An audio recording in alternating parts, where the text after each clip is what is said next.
चतुर्थाधिकरणम आरचयति, चौथा अधिकरण आरंभ करते हैं। सर्वपृष्ठेष्टौ सृष्टकृत सकृत अनुष्ठानाधिकरणम। सर्वपृष्ठेष्टौ सृष्टकृत रूपी जो प्रतिपत्ति कर्म है, सकृत अनुष्ठानाधिकरण, एक बार ही अनुष्ठान करना। क्या है वो? विचार देखिए। रथंतरादिभिर्भिन्ना इंद्रास्तेषां न भिद्यते पूर्णाशस्तत्र शेष कार्यं किं भिद्यते न वा। भिद्यते कर्मणां भेदात् चोदकै पृथगुक्तितः शेषस्य सर्वतुल्यत्वात् तत्कार्यं सकृदिष्यताम्। य इंद्रिय काम वीर्य काम स्यात् तम एतया सर्वपृष्ठया याजयेत्। ऐसे एक विशेष याग है, सर्वपृष्ठ याग नाम उसका रख दिया। जिसकी इंद्रिय की कामना है, वीर्य की कामना है, ये सर्वपृष्ठ नाम का याग करें। उसे 6 स्तोत्र विशेष होता है, पृष्ठ स्तोत्र कहते हैं। और 6 स्तोत्र का देवता इंद्र ही है। इन इंद्र में भेद करने के लिए जिस साम से उस स्तोत्र गाया जाता है, उस इंद्र का विशेषण बना दिया। उन विशेषणों के कारण से अलग अलग इंद्र हो गया। अतः लगते 6 इंद्र हैं, अतः 6 अलग अलग याग हैं। प्रत्येक याग का इसलिए अलग अलग प्रतिपत्ति कर्म होना चाहिए, ये पूर्व पक्षी कहेगा। सिद्धांतिक ने एक ही से हो जाएगा। रथंतरादि भिन्ना, रथंतरादि सामगान, उसकी वजह से इंद्र में भेद हो जाएगा। भिन्ना इंद्र तेषाम न भिद्यते, अथवा में भेद नहीं होता। रथंतरादि विशेषणों के कारण से इंद्र में भेद होगा या नहीं होगा, पहला ये था। दूसरी बात, पूर्णाशस्तत्र शेष कार्यम किम भिद्यते न वा। वहाँ द्रव्य पूर्णाश, उसके विशेष कार्य में भी भेद होगा कि नहीं होगा, दूसरा पूर्व पक्ष। दोनों ही पूर्व पक्ष में भेद ही माना है और सिद्धांत में अभेद मानना है। इसे भिद्यते कर्मणाम भेदात, कर्म भेद है, देवता भेद हो गया, अच्छा कर्म भेद हो गया, अतः उसका प्रतिपत्ति जो शेष है सृष्टकृत, वह भी भिन्न भिन्न होना चाहिए, पूर्व पक्ष कहता है। चोदकई पृथगुक्तितः, कि अतिदेश वाक्यों के द्वारा और विधि वाक्यों के द्वारा भी पृथक पृथक कहा गया है। सिद्धांत कहते हैं नहीं, शेष से सर्वतुल्यत्वात्, शेष जो है सभी के बराबर है। अतः तत्कार्यम सकृतिशताम, इसे प्रतिपत्ति रूपा जो सृष्टकृत होम है वह एक ही बार करना इच्छित होगा। यह इंद्रिय कामो वीर्य काम स्यात् तम एतया सर्वपृष्ठया याजयेत्। जो व्यक्ति इंद्रिय कामना करता है और इंद्रियों में विशेष रूप में सामर्थ्य विशेष की भी कामना करता है, वह व्यक्ति यह जो सर्वपृष्ठ नामक याग के द्वारा यजन करें। इति विहितायाम इष्टौ, वो अलग अलग छाप गया। इति विहितायाम इष्टौ षडिंद्रियाः एवं श्रूयन्ते। इसमें तो सर्वपृष्ठ नामक इष्टि में 6 अलग अलग इंद्रिय सुनने को मिल रहा है। इंद्राय रथंतराय, इंद्राय बारहताय, इंद्राय वैरूपाय, इंद्राय वैराजाय, इंद्राय शाक्वराय, इंद्राय रैवताय इति। रथंतरसाम, बृहत्साम, विरूपसाम, विराजसाम, शक्वरीसाम और रेवतीसाम, इन सामों के आधार पर उस स्तोत्र के विशेषण रूप में इंद्र में भी भेद करने की प्रयास किया गया। तत्र स्वरूपेण एकोपि इंद्र पृष्ठस्तोत्रेषु षट्सु विहितानां षण्णां रथंतरादिसाम्नां संबंधेन विशेष्यमाणः षोडभिद्यते। स्वरूपतः इंद्र तो एक है, लेकिन पृष्ठ स्तोत्र में प्रयुक्त किए जाने वाले 6 अलग अलग जो षट्सु विहितानां षण्णां रथंतरादि साम्नां, रथंतारी साम विशेष जो 6 विधान किए गए हैं उनके साथ संबंध जोड़ते हुए विशेष्यमाणः, विशेषित किए जाने पर 16 इंद्र भी 6 प्रकार का भेद वाला हो गया।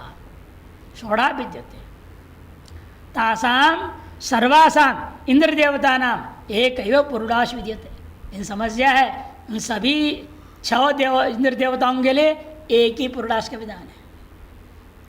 फिर एक पुरुषाश 6 कैसे खाएंगे, 6 को कैसे दिया जाएगा? वैसे टुकड़े करके दे देंगे। द्वादश पाल पुरुषाश भवती वैश्वदेवत्वाय इति, ये विधि दिखा दिया। 12 कपाल वाला एक ही पुरुषाश जो है, नाना विश्व मने अनेक, अनेक मने 6 इंद्र रूपी देवता है जिस यज्ञ का वैश्वदेवत्वाय 12 कपाल वाला एक पुरुषाश विधान किया। तस्मिंश्च पुरुषाशे, उस पुरुषाश में प्रोक्त देवताभ्य पृथक पृथक प्रदानाय बहुभ्य प्रदेशेभ्य अवदानम श्रूयते। और एक पुरुषाश में से प्रोक्त उन 6 देवताओं के लिए पृथक पृथक अलग अलग पुरुषाश के टुकड़े देने के लिए बहुभ्य प्रदेशेभ्य अलग अलग देशों से अवदान करने के लिए कहा। अवदान माने टुकड़ा करना। अवसर्पक 2 खंडने धातु, टुकड़ा करना, खंडन करना। समंतम पर्यवद्यति तत्र देवता भेदेन, किसका समंत कर दो। समंतम मैंने अंतन से थोड़े थोड़े थोड़े थोड़े निकाल के दो। जब बच गया फिर क्या होगा? तत्र देवता भेदेना प्रधान भेदेन च कर्मणाम भेदे सती, देवता भेद के कारण से और अवदान का भी भेद के कारण से कर्म भेद माना गया। चोदकई पृथक देशात, और चोदकों के द्वारा पृथक देश होने के कारण से भी सृष्टकृत इडादि विशेष कार्यम षट्कृत्व पृथक कर्तव्य चेत, इसलिए सृष्टकृत इड़ावक्षण आदि जो प्रतिपत्ति कर्म है वह भी 6 भागों में अलग अलग करके 6 बार में करनी चाहिए, एक बार में नहीं।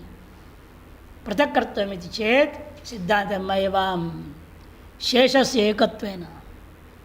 आपको ये अलग अलग टुकड़ा करने बोला किनारे किनारे से, तो बीच का इससे एक ही तो बचा, उसको टुकड़ा करने का विधान तो ही नहीं।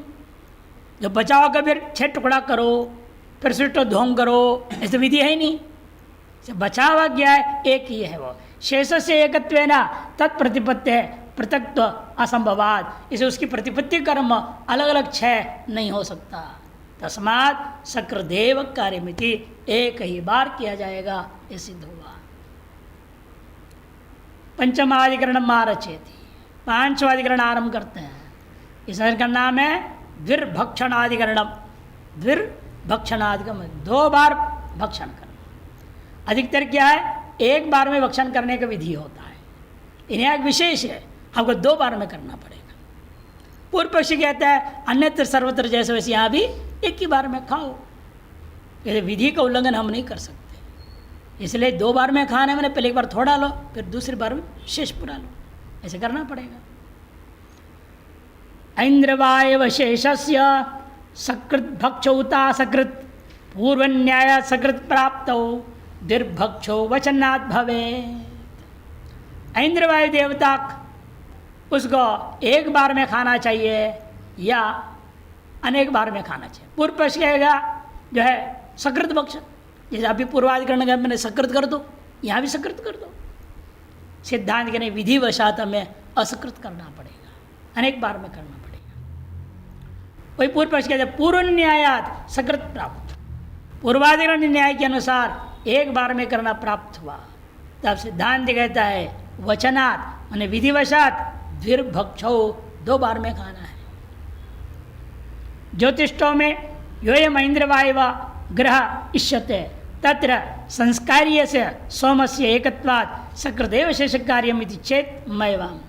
ज्योतिषों याग में इंद्रवायु देवता ग्रह पात्र विधान किया है, उस ग्रह पात्र के भी संस्कार होगा, उसे शेष भक्षण होगा। तत्र संस्कार्य से सोमस्य एकत्वात्, एक होने के नाते सकृदेव शेष कार्यम, सकृत में ही उसके इड़ा भक्षण हो जाना चाहिए। इति चेत मयवाम द्विरेन्द्रवायुस्य भक्षयति द्विर्हि एतस्य वशट करोति इति वचनात् दुर्भक्षण।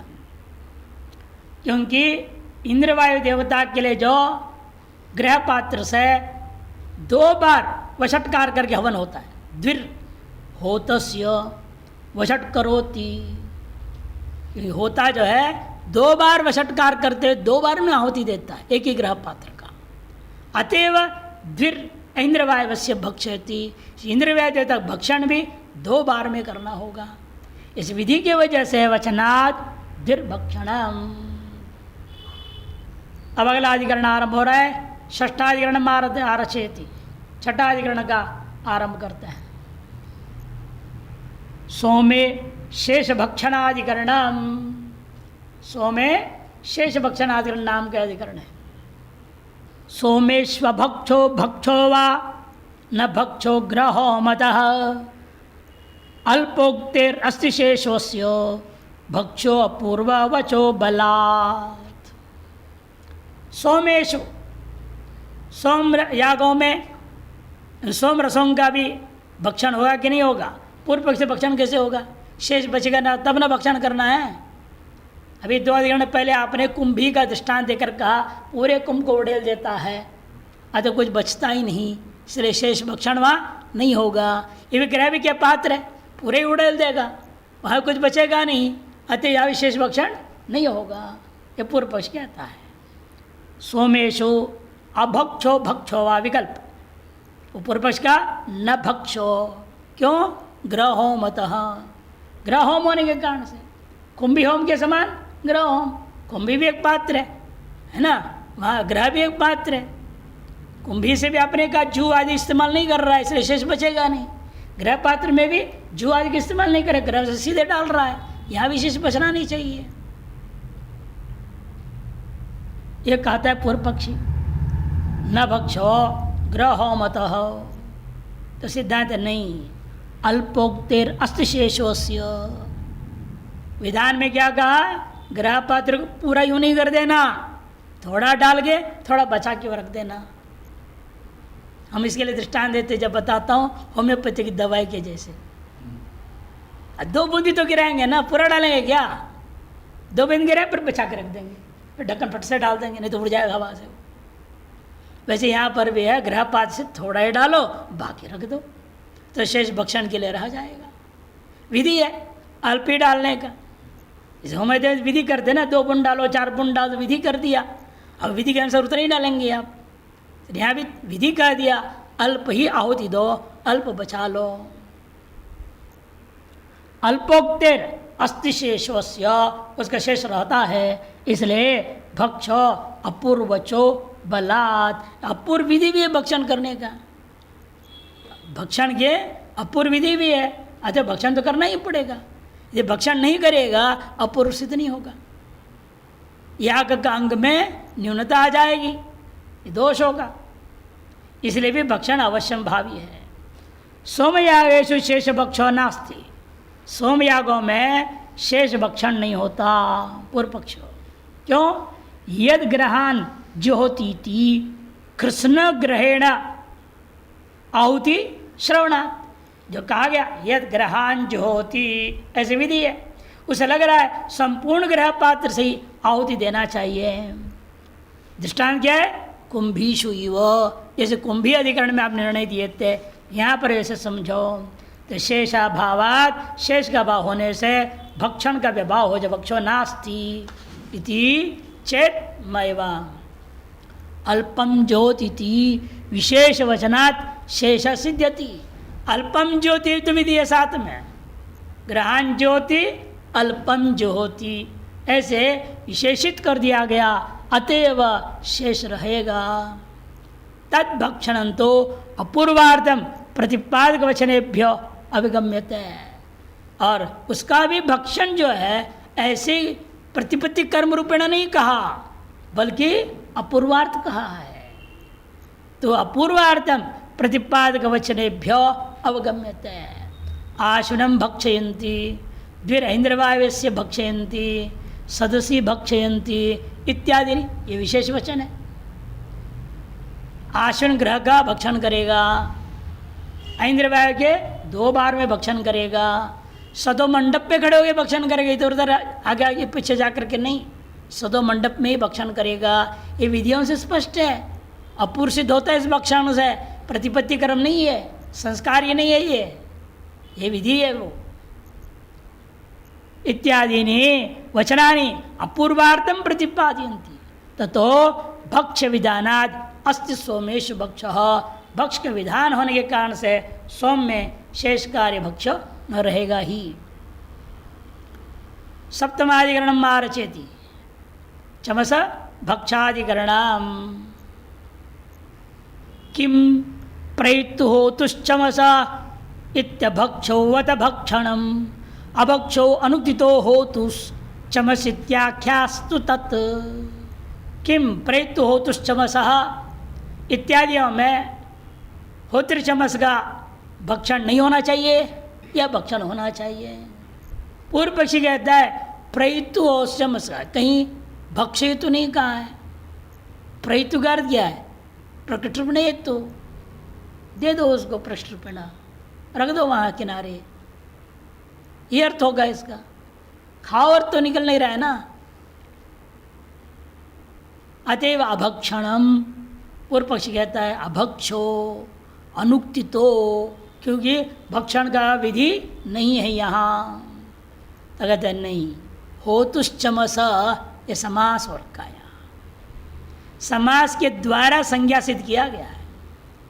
सभी चमस पात्रों में से नाम क्यों नहीं दिया? इस चीज़ के लिए होता का नाम क्यों जोड़ा? अन्य तो देवताओं के नाम से जोड़ दिया है। देवताओं के नाम से आश्विन चमस है या अमुक चमस है, वो देवताओं के नाम पे, यहाँ होता के नाम पे जोड़ दिया गया। और इसके आधार आगे भी क्या करेंगे? उद्गात्र चमस, ब्रह्म चमस, ऐसे कहेंगे। यौगिक नाम है ये, समाख्या प्रमाण के तरफ विनियोग होगा। अतएव होता को भक्षण करना पड़ेगा, होत्र चमस का शेष को। वही समझा रहे, होतुश्चमसीति आख्या, आख्या माने समाख्या, समाख्या प्रमाण से अस्तु तत्व भक्षण होवे। ज्योतिषों में श्रूयते प्रयुक्त होतुश्चमस प्रब्रह्मण प्रोद्गात्रीणाम प्रयजमानस्य इति प्रयन्तु सदस्यानामिति। प्र एतु होतुश्चमस, प्र एतु वही जोड़ूंगा, ब्रह्मण प्र एतु उद्गात्रीणाम प्र एतु यजमानस्य प्रयन्तु सदस्यानामिति।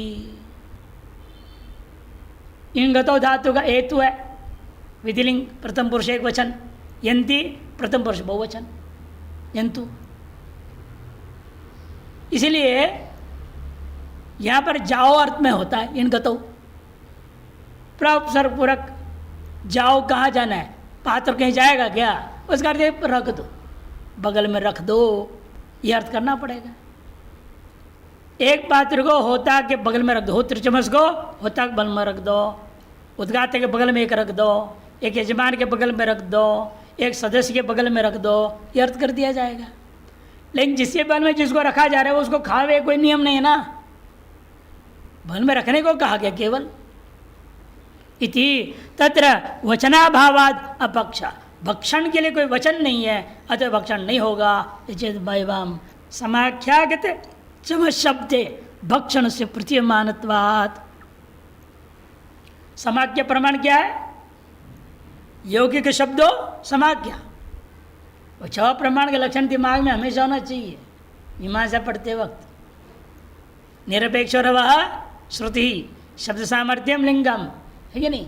संविहारो वाक्यम, प्रकरण का सर्वांगोपदेश महाप्रकरणम, किंचित अंगोपदेश अवांतर प्रकरणम, स्थानंच देश क्रमश्च पर्याय है। समाख्या यौगिक शब्द समाख्या, प्रमाणों के लक्षण अब यहाँ पर गए। समाख्या, समाख्या प्रमाण माने यौगिक शब्द है, वो यौगिक शब्द के द्वारा अर्थ निकालना है आपने। होतु चमसः, होतागा चमसः, और चमस में भी क्या है? चम धातु क्या है? खाना अर्थ है, चम्बु भक्षण है, भक्षण अर्थ है वहाँ। इसे समाख्या के अंतर्गत चम धातु का प्रयोग हुआ है, भक्षण अर्थ तो अंदर छिपा पड़ा है, अलग से कहने की जरूरत क्या है? अलग से भक्षण का विधान करने की जरूरत नहीं है। समाख्या प्रमाण के आधार पर यौगिक शब्द के अंतर्गत ही भक्षण बोला गया है। चम्यते भक्ष्यते सोमो अस्मिन् पात्र विशेषिति चमसः। चम्यते भक्ष्यते सोमो अस्मिन्। इस विग्रह वाक्य से हमने चमस बनाया शब्द। किसके द्वारा भक्षण किया जाएगा? होतु चमसा, षष्ठी समास कर दिया। होता के द्वारा भक्षण किया जाता है जिस पात्र सोमरस को, उस पात्र का नाम रख दिया होत्र चमसा। अतः स्पष्ट है भक्षण होगा। ज्योतिषों में श्रूयते प्रयतु होतुश्चमसा प्रब्रह्मणः पुरुद्गात्रीणां प्रयजमानस्य प्रयन्तु सदस्यानामिति तत्र वचनाभावात् अपक्षित चेत् सिद्धान्तमेवां समाख्यागते चमस शब्दे भक्षणस्य प्रतीयमानत्वात्। कैसे प्रतीत हो रहा है? वही समझा दिया। चम्यते, चमु धातु है भक्षण, आचमनम बोलते हैं ना हम लोग। चम धातु गई आचमन बनता है। आचमन कर मतलब क्या? पानी को भक्षण कर दिया। कोई चीज़ का भक्षण करना, आचमन करना। आंग उपसर्ग करने से जल से संबंध विशेष जोड़ देता है, या केवल चम धातु आंग उपसर्ग नहीं है, किसी भी चीज़ को खाना पीने में सब में लग जाएगा।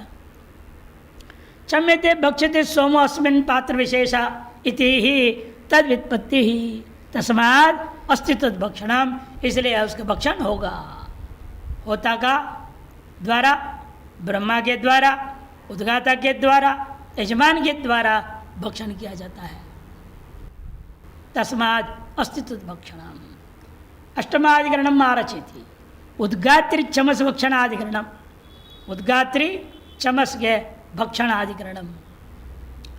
प्रोद्गात्री नाम, उसी विषयवाक्य वही है, वहाँ था ना, प्रोद्गात्री नाम आया था, उसको लेकर विचार है।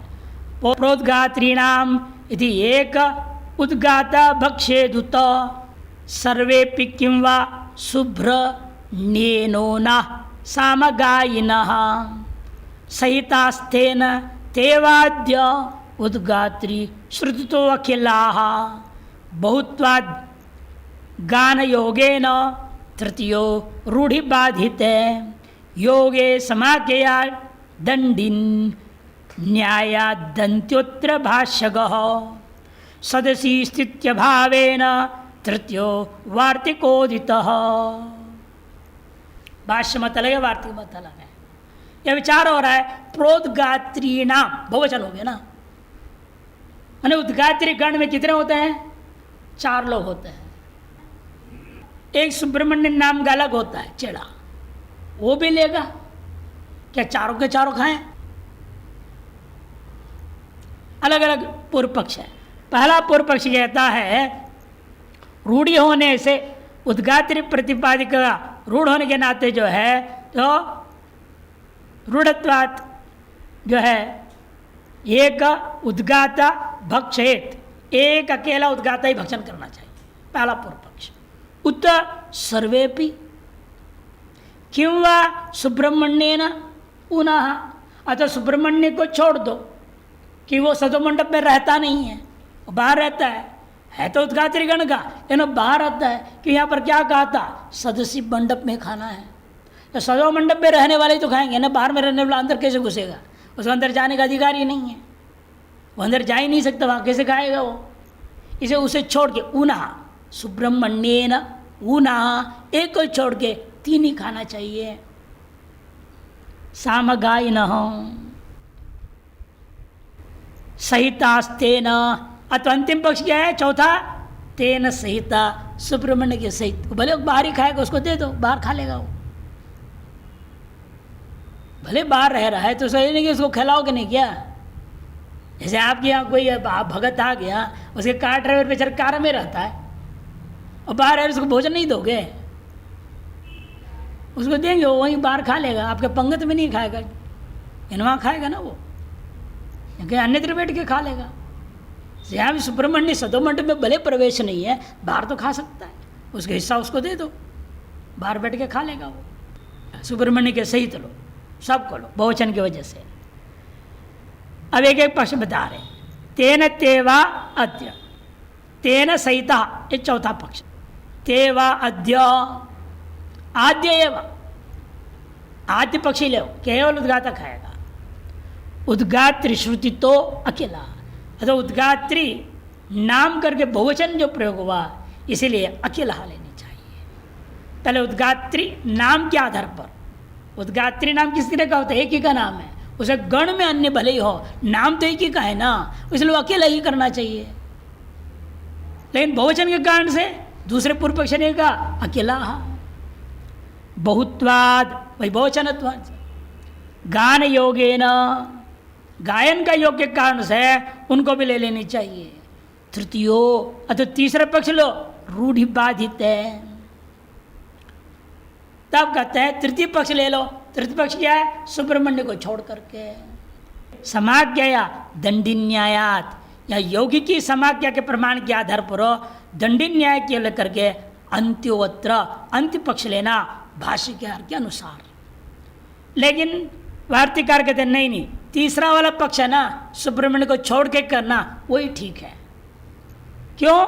सदसी स्थित्य भावेन, जब सदो मंडप में प्रवेश ही नहीं उसको, और संदो मंडप में खाना है, बाहर खाने का अधिकार नहीं है। जो इड़ा भक्षण होता है, आप ड्राइवर का दृष्टांत लेते हो, और बाहर खाने का उसको अधिकार है, लेकिन यहाँ बाहर खाने का अधिकार ही नहीं। वैदिक कर्म में, वैदिक कर्म में क्या कहा? सदो मंडप में ही खाना है, और सुब्रमण्य को नामक ऋत्विक को सदो मंडप में प्रवेश ही नहीं है, तो अंदर बैठ के कैसे खाएगा वो? इसे उसको भक्षण ही नहीं होगा, स्वयं भक्षण नहीं होगा। इस वार्तिककार ने सदसी भक्षयंती इस विधि के आधार पर सुब्रमण्य का अधिकार भक्षण का नहीं है, ये वार्तिककार का मत है। पूर्वोद्धृत वाक्य प्रोद्गात्रीणाम इत्यत्र एकस्यैव वक्षः, एक अकेला उद्गाता कोई बहुवचन में भले ही बोल दिया, इन उद्गात्री ये जो नाम है रूढ़ है। किसमें रूढ़ है? उद्गात रूप एक ऋत्विक में रूढ़ है, इसे अकेला ही भक्षण करेगा, पूर्व पक्ष कहता है। उद्गीत शब्द अभिधेयाय साम भक्तेर उद्गातरी उद्गात्री प्रातिपदिकस्य रूढ़त्वात् इति एक पूर्व पक्ष। क्योंकि उद्गीत शब्द के द्वारा सुप्रसिद्ध अभिधेयभूता साम का एक अवयव है। पंचावयव साम होता है, 5 भक्तिक या 7 भक्तिक, बीच वाले अवयव का नाम उद्गीत। उस उद्गीत रूपी अवयव को जो गाएगा उसका नाम उद्गाता, ये रूढ़ है उद्गात्री शब्द। जैसे साम भक्तेर उद्गातरी उद्गात्री प्रातिपदिकस्य रूढ़त्वा, रूढ़ होने से इति एक पूर्व पक्ष, इसलिए एक ही भक्षण करेगा उद्गाता अकेला, पहला पूर्व पक्ष। दूसरा उद्गात्रीणाम इत्यस्य बहुत्वस्य एकस्मिन् असंभवात्, बहुवचन एक के लिए प्रयोग करना ठीक नहीं। जैसे अन्य में एक वचन प्रयोग किया ना, पीछे भी देखो क्या वहाँ पर ब्रह्मणः, आगे में यजमानस्य एक वचन है, उसे पहले भी होतुश्चमस एक वचन है। सर्वत्र एक वचन करके ये अकेले इसमें बहुवचन करने का तात्पर्य कुछ तो होगा, व्यर्थ थोड़ी बहुवचन किया जाएगा इसे। वहाँ भी एक वचन कर सकते, उद्गातु बोल सकते थे एक वचन। एकस्मिन् असंभवाद उद्गात्रोपलक्षिता षोडश ऋत्व, उद्गात्र से उपलक्षित क्या करेंगे? केवल उद्गात्र गण 4 नहीं बल्कि पूरे 16 ऋत्विकों को सब भक्षण करना चाहिए। ऐसे दूसरा पूर्व पक्ष बिल्कुल गलत पूर्व पक्ष है। इति उद्गीत प्रस्ताव प्रतिहारान साम भागान उद्गात्री प्रस्तोत्री प्रतिहर्तार प्रयोग काले गायंती। उद्गीत के प्रस्ताव हो जाता है जब, तब प्रतिहारान साम भागान, प्रतिहरण करने वाले साम भागों को कौन कौन गाता है? उद्गात्री, प्रस्तोत्री, प्रतिहर्ता, 3 लोग गाते हैं। 3 लोग गाते हैं। सुब्रमण्य बाहर रहता है, गाता नहीं वो। उत्कर्षेण गायन्ति इति, यौगिक अर्थ लो, रूढ़ मत लो। मन उत्कर्षेण गायन्ति इति योगेन उद्गातारस त्रयो भक्षेयो हो, 3 लोग हैं, इन्हीं को भक्षण करने का अधिकार। ये तीसरा पक्ष है। रूढ़िर योगम अपहरति इति न्यायात्, रूढ़ि जो है यौगिक का यौगिक अर्थ को अपहरण कर देता है। योगाद रूढ़ेर बलियसी नियम है। अतएव एक एव उद्गा रूढ़िर योग अपहरति इति न्यायात् एक एव उद्गाता तेन बहुवचन उपपत्ते प्रत्यासन्ना उपलक्षन्ते, उससे बहुवचन जो उपादन किया वह निकट में, समीप में स्थित अन्य सबको लिया जाएगा। प्रत्यासत्तिश्च प्रस्तोत्री प्रतिहर्त्रोरिव सुब्रह्मण्यस्यास्ति। प्रत्यासत्ति जो है उद्गात्र शब्द आते ही उसे गण वाले ये तीनों आ जाएंगे, प्रस्तोता भी आ जाएंगे, प्रतिहर्ता भी आएंगे और सुब्रह्मण्य भी आएगा। क्यों? सामवेद अध्यायित्वेन सुब्रह्मण्य आह्वान रूपे तदीय कर्मणि औद्गात्र समाज्ञा सत्वात्। क्योंकि सुब्रह्मण्य नामक जो है ऋत्विक है, सामवेद को वो भी अध्ययन करने वाला है, आह्वान रूपी कार्य में उसी को ले ग्रहण किया गया, अतएव उस कर्म में उसका औद्गात्र समाख्या प्रमाण से प्राप्त हो जाता है।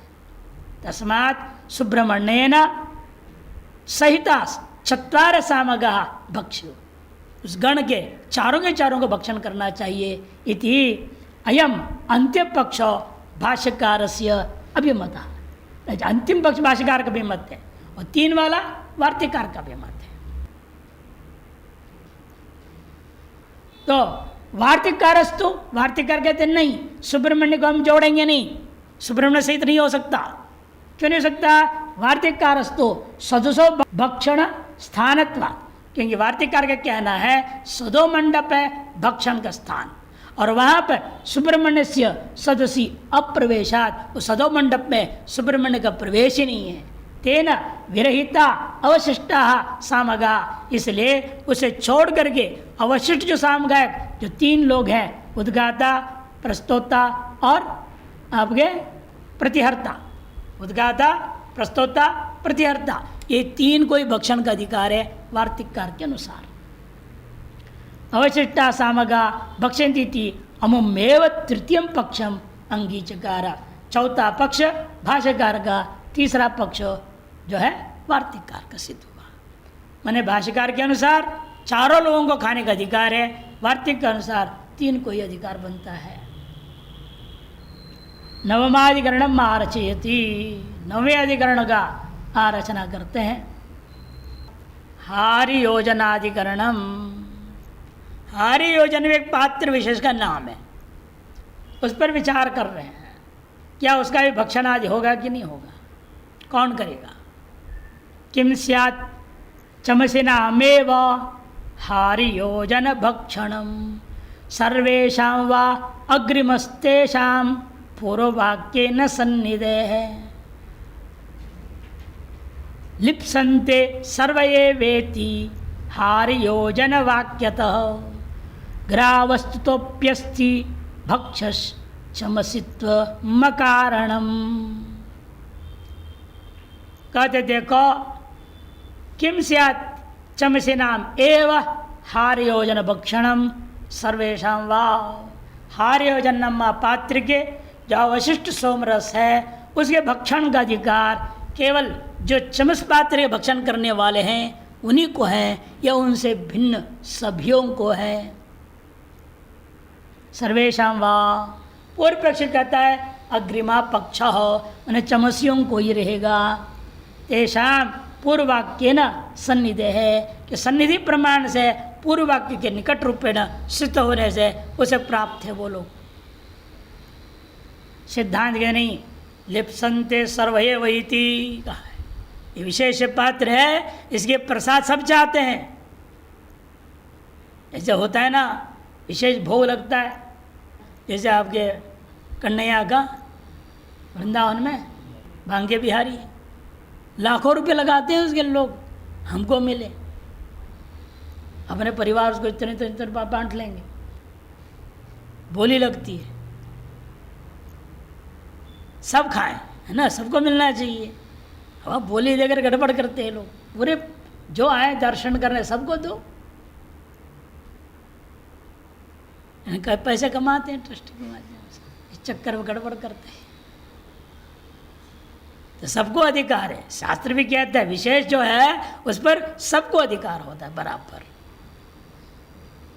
लिप्सन्ते सर्वे वैति हार योजन वाक्यता, हार योजन वाक्य में बात स्पष्ट कहा गया, इसे ग्रावस्तोपि अस्ति भक्ष चमसित्वम अकारण, इसलिए चमसित्व यह कारण नहीं है भक्षण के प्रति, ग्रावस्तुता आदि अन्य सबको भी यह खाने का अधिकार हो जाता है। हरिरसी हार्योजन इत्यनेन मंत्रेण गृहमाणो ग्रह हार्योजन नामक ग्रह पात्र है। हरिरसी हार्योजन इत्यादि मंत्र बोलते हुए जिस ग्रह पात्र को उठाया जाता है उस ग्रह पात्र का नाम हो जाता है हार्योजन। होत्री ब्रह्मादेश चमसीना, अभी आपने पढ़ा था, होता है, ब्रह्मा है, उद्गाता है, यजमान है, इस चमस पात्र के भक्षण करने वाले चमसी कहा जाएगा। जैसे दंडी शब्द के समान चमसी इनका नाम हो गया। जैसे दंडिन्याय कहा था ना, बोले दंडिन्याय, दंडवासी स्थिति दंडी, चमसवासी स्थिति चमसी। अतएव वहाँ चमस भक्षण करने का जिन जिनको अधिकार है उनको ही हार्योजन का भी अधिकार है, ये पूर्व पक्षी कहेगा। होत्री ब्रह्मा चमसीना यस्तु चतुर्नाम होत्रिनाम मध्य चतुर्थो ग्रावस्तु नामको अस्ति न सौ चमसी। ये होत्रिगण में भी चौथा वाला अधिगम का नाम क्या था? ग्रावस्तुत। जैसे उद्गात्रिगण में चौथे का नाम क्या था? सुब्रह्मण्य। उसको सतमंड में प्रवेश नहीं, जिसको भक्षण नहीं, ऐसे भाष्यकार ने कहा दो और वार्तिकार ने मना कर दी। जिसका प्रवेश नहीं उसको है ही नहीं करके। वार्तिकार ने कहा सुब्रह्मण्य को नहीं होगा और भाष्यकार ने कहा उसको सहित करो। यह वही प्रश्न उठ रहा है, होत्रिगण में जो चौथा है ग्रावस्तुत, उसको भी हार्योजन में अधिकार है या नहीं? जिसको चमस में अधिकार नहीं उसको हार्योजन में भी अधिकार नहीं, ऐसा पूर्व पक्ष कहता है। चतुर्नाम होत्रिनाम मध्य है, चौथा जो है ग्रावस्तुत नाम का ऋत्विक है, वह नाम को अस्ति ना सो चमसी, वो चमसी नहीं है। अतएव तत्र चमसनामेव हार्योजन भक्षणम, चमसियों को ही हार्योजन भक्षण का अधिकार है, अतएव ग्रावस्तुत को अधिकार नहीं होगा। ये कैसे तय हुआ? चमसियों को ही हार्योजन का अधिकार है। कुतः? यथा चमसम अन्यांश चमसांश चमसिनो भक्ष्यन्ति अथैतस्य हार्योजनस्य सर्व एव लिप्सन्त इत्यत्र। यहाँ पर अथ करके अलग अलग वाक्य कर दिया, विभाजन हो गया। यथा चमसम अन्यांश चमसांश चमसिनो भक्ष्यन्ति, जैसा अन्य अन्य चमसों को ये चमसी लोग भक्षण करते हैं, अलग कर दिया। अथ वैसे यहाँ नहीं है, माने चमसित्व निमित्त कारण नहीं है हार्योजन भक्षण के प्रति, स्थापित कर रहा था, विभाग कर दिया। ये तस्य हार्योजनस्य सर्वएव कह दिया, सब के सब उसका प्रसाद पाना चाहते हैं।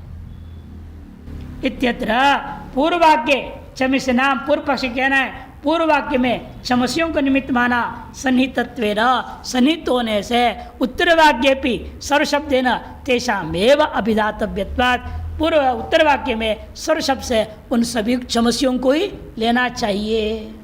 अतो नास्तिक ग्रावस्तुतस्तत्र भक्ष इति प्राप्ते ब्रूमः, से ग्रावस्तुत को जो है हार्योजन के अंश उसको नहीं मिलेगा।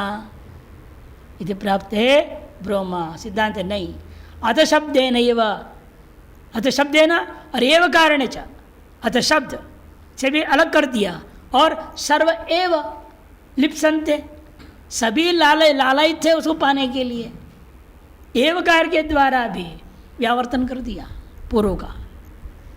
इसलिए अथ शब्देन एव कारणे च चमस्य मात्र शंकाम अपहोय वाक्येण विहितस्य सर्वभक्षण से सहित सन्निहित मात्र संकोच अयोगात, इस वाक्य के तरह विहित सर्वभक्षण को सन्निधि मात्र प्रमाण से संकोच करना उचित नहीं है।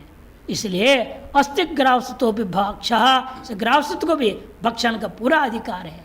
तस्मात् चमसित्वम न भक्षणे कारणम, इसे हार्योजन के भक्षण में चमसित्व को का निमित्त कारण नहीं माना जाएगा।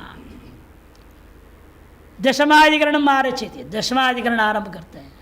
वषट कर्तृ प्रथम भक्षाधिकरणम, वषट कर्ता को ही प्रथम भक्षण करने का अधिकार, भक्षण करने का अधिकार बता दिया।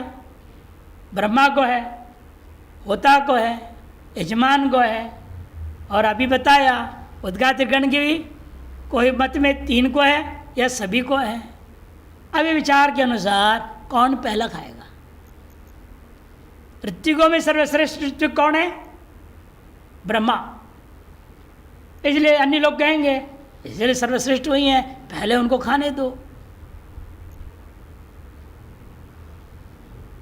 तब कहेंगे नहीं, विधि कहता है वषटकार होता को ही पहले भक्षण करना है। इसलिए वषटकर्तृ प्रथमभक्षाधिकरण आरंभ होता है। आद्य भक्षे वषटकर्तुर विधि प्राथम्य एव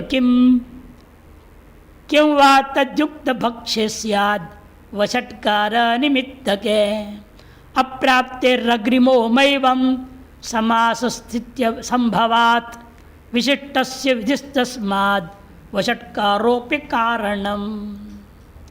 आद्य भक्षे वषटकर्तुर्विधि, आद्य भक्ष में प्रथम भक्षण में वषटकर्ता संबंधी विधि है, या विचार करना है। प्राथम्य एव किं वा तद्युक्त भक्ष्य स्यात्, सकल गुण के प्रति प्राथम्य माना जाए या तद्युक्त में प्रथम मात्र माना जाए। वषटकार निमित्त के जो है आद्य भक्षे वषटकर्तुर माने जाए। अप्राप्तेर अग्रिमो, विशेष प्राप्ति न होने से पहला पक्ष को लो, पूर्व पक्ष। सिद्धांत है मैवाम समास स्थित्य संभवात वषटकर्तु, वषटकर्तु में समास है ना, वषट ऐसा, वषट इति यह करोति स वषटकर्ता तस्य वषटकर्तु, फिर समास कैसे घटेगा? प्रथम भक्षा उसके साथ जुड़ रहा है, वषटकर्तु प्रथम भक्षा विधि है। समास स्थित्य संभवात विशिष्टस्य विधि, विशिष्ट को ही विधान किया गया, तस्मात् वषटकारोपि कारणम, वषटकर्तृत्व जो है या निमित्त कारण बन जाता है प्रथम भक्ष के प्रति।